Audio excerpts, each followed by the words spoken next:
Hi.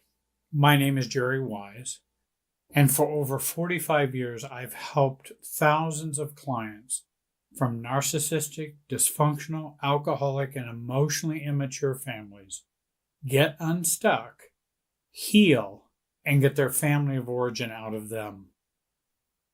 In this video, I want to talk to you today about kinds of emotional abuse you grew up believing was normal.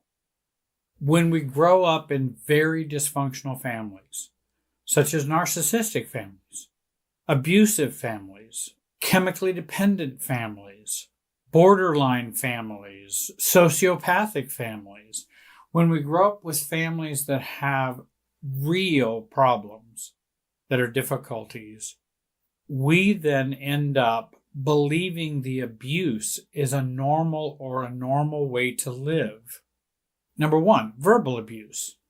And there are 12 of these I want to share with you. You get verbally abused, constant criticism, insults, belittling, comments from parents or caregivers, and that happens day in, day out. That's normal. And so when we become adults, we generally kind of expect that. Or when it does happen to us, we don't set boundaries for it.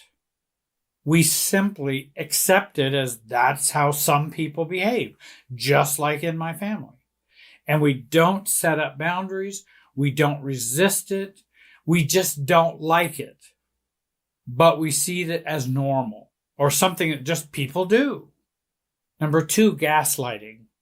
We find this manipulative tactic used by dysfunctional families to doubt our own feelings, our thoughts, and our reality.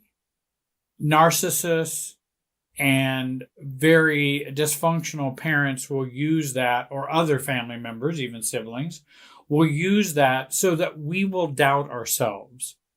And I believe gaslighting is abusive when it comes to children. It is really a mental abuse. It's not just not telling the whole truth. Lies can be very abusive and very painful. So it's not just like, oh, I didn't tell you all the truth. Well, sometimes that's very important because if you're doing it to mess up somebody's head or to manipulate them in some way, that's abusive. Manipulation is abuse. And so gaslighting is one of those things. We grow up, we become adults, and we go, well, people gaslight. And so when someone's gaslighting to me, I often don't point it out, or I don't see it as all that abnormal. I don't like it, or I may be upset if I find out that's what was happening, or if I realize that's not my reality, but, it never was my reality growing up. It's just a normal thing that happens. Number three, emotional neglect. If we don't feel loved, and if we are not validated and affirmed by our parents or caregivers, then we don't feel a sense of self-love and develop that self-love that we need. So then we become adults and emotional neglect just seems like the norm. That's what everybody does. That's what everybody's going to do. And so when they do it, I may not like it again. It may feel uncomfortable, but it doesn't really ring my fire alarm. And I think that's the point I'm trying to make is when these things happen that happen to us as kids, it doesn't ring a fire alarm. It basically is just a little nudge. And then we just kind of ignore the nudge. Conditional love. When we grow up in a narcissistic home, feeling loved only when we're meeting specific expectations or conditions that are set by parents. Conditional love is abusive. You don't trade love for behavior when it comes to kids or someone that you love. I think that's how parents love. And they've even said, no matter what my son or daughter will ever do, I will never stop loving them. That doesn't mean I will agree with everything they do. It doesn't mean they shouldn't have their own consequences if they have misbehaved, broken the law, been inappropriate. Well, there are consequences for that, but that doesn't mean I would draw my love from them. And so conditional love is what we learned as a norm growing up in dysfunctional and narcissistic homes. And when we see that as the norm, we then assume every relationship is a conditional love relationship. I better get on board. I better be hustling for their approval. Because I need that love. So we show up going, what do I need to do now? And we spend our lives doing that. Number 5, parentification. That may be familiar to you, to some, maybe not to others. That's when we are forced as children to take on adult responsibilities or act as caregivers for parents or siblings. When we become the parents, but we're actually the children. And that's parentification. And it's our job to make things work. Here's a parentification. Dad is a narcissist and an alcoholic. He ends up watching the kids. The oldest child, who's not quite 15 or 16, maybe they're 15, and he goes to the bar down the street, and to come home, the 15-year-old has to drive the car down there, pick dad up, and bring him home when he's drunk. That's parentification. The child should not be taking care of the parent or getting them to behave well. That's not the child's role. And we are often put in that position to have to do that.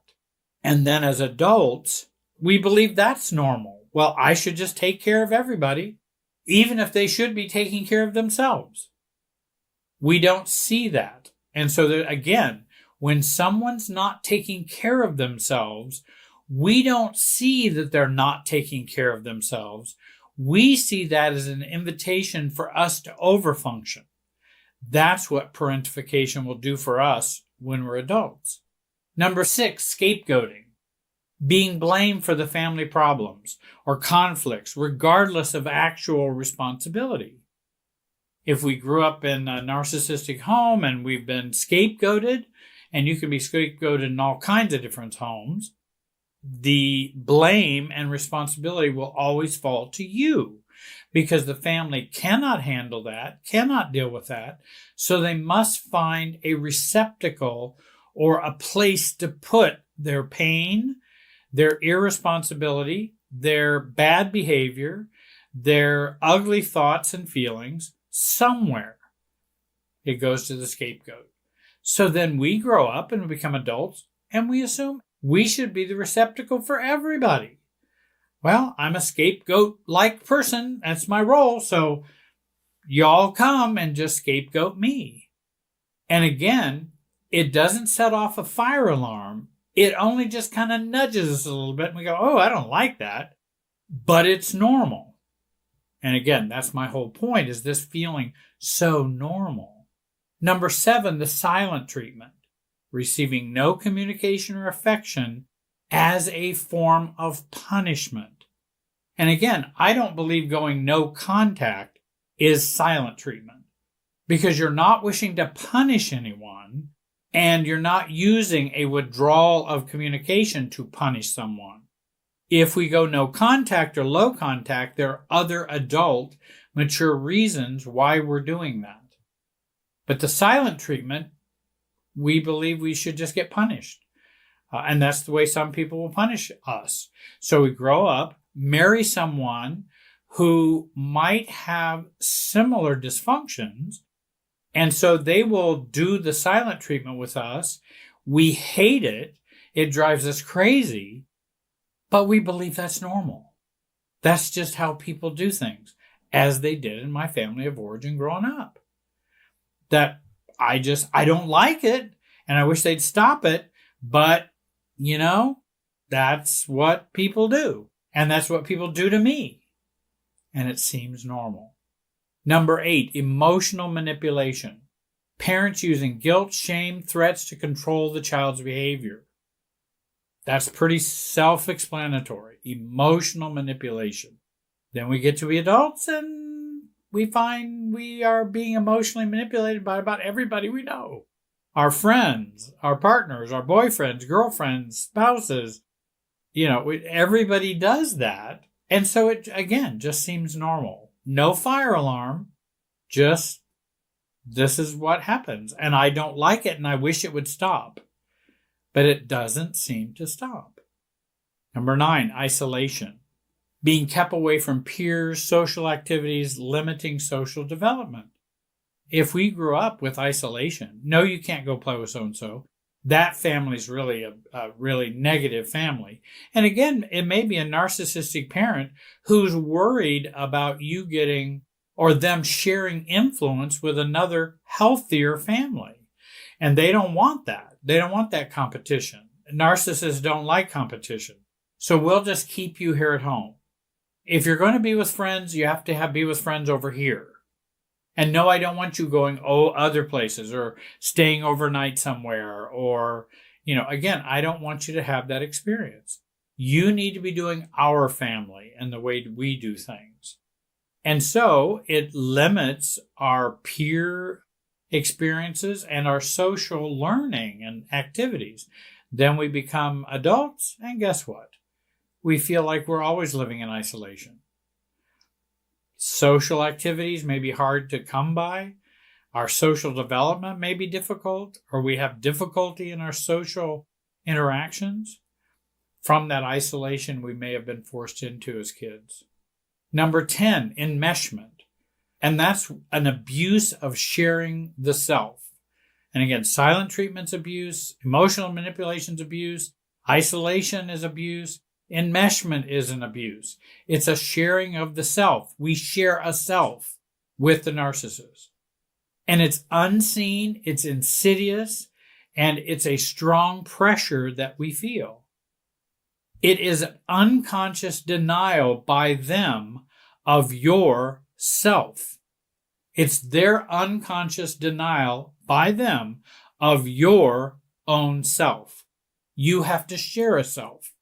And I talk about in the online program that I have available for you down in the description, where I share the super self, the family super self, and how powerful that is, and what you can do to break it, and what you can do to gain detachment, and how you can truly learn self-differentiation.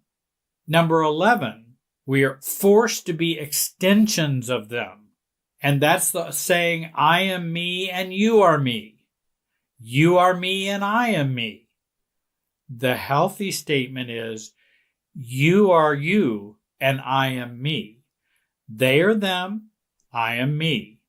Not you are me and I am me. In a narcissistic home, that abusive theory and belief forced us to be extensions of them. And I think that's abusive when you're an extension of a parent, because it is our developmental job as children and in parenting for us to grow up and to be a self. That's what is healthy. That's what is normal. Number 12, our roles. And I think roles and assigning roles are very abusive. It's the unseen normal. And that's where they may be the mascot, the golden child, the scapegoat, the black sheep, the codependent, all these roles that we have, and there are many more that you can have in a dysfunctional family. And again, those roles become unseen normal. And then guess where we carry those roles into? Our adult lives. So healing and rejecting and expelling those roles from us is very important. If you'd like some help, contact me at my website listed below. I want to thank you so much for watching today. Have a great day and be wise.